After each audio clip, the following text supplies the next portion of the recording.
SITA will be hosting its 8th annual, what we call Gov Tech Technology Conference at the CTICC, and it's from the 20th to the 23rd of October. What excites me about this is it's a platform for collaboration. It's a platform to see what can we get from this, especially if we're a young entrepreneur. And with us, Dr. Happy Sithole for the Center for High Performance Computing. Doctor, welcome to the show.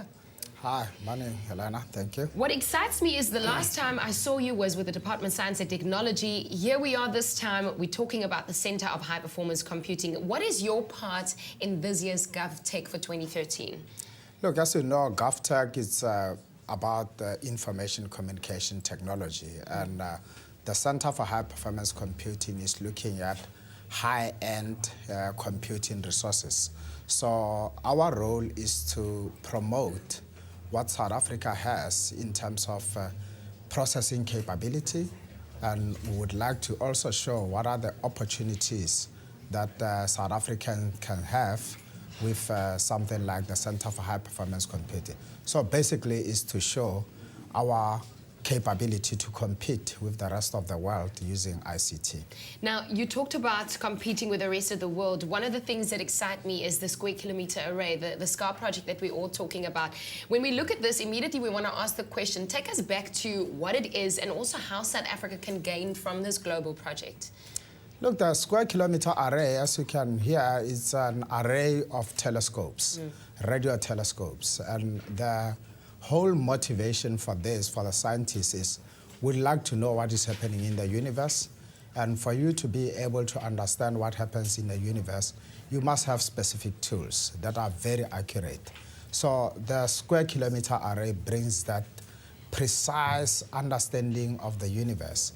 And South Africa bid for this, and we were against Australia, and South Africa was awarded the bulk part of the SKA, which is going to be built in the Karoo. So this, as much as it is an astronomy project, but the whole thing is about capturing that information from the sky and processing it. So it's an ICT challenge, actually, because the computer that is supposed to be processing that information and bring that images to us, it's not a computer that is available at the moment. Sure. So at the moment, we are still looking at what sort of processing capabilities can be able to handle that much information. Well, you do have a deadline, 2016. I can't talk about the dates now because there are some officials who have got the precise dates. I hear you. But all what I can say is that you've got this lots of images coming from the sky, a lot of information that need to be captured, that need to be stored. And we have to share it with the rest of the world because we bid this to say we are going to collect this information and we are going to share it with the world.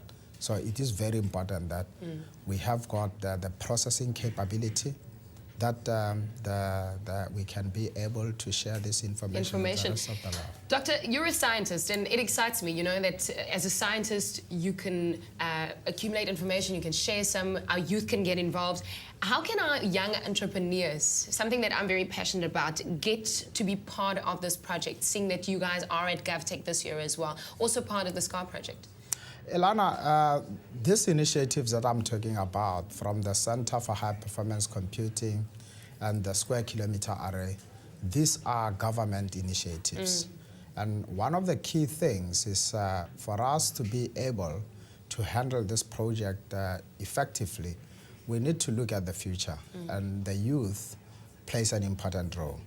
I'll give you an example with the Center for High Performance Computing at the moment. You can see I've got gray hair. And we'd like to have people who will be able to take us further than here.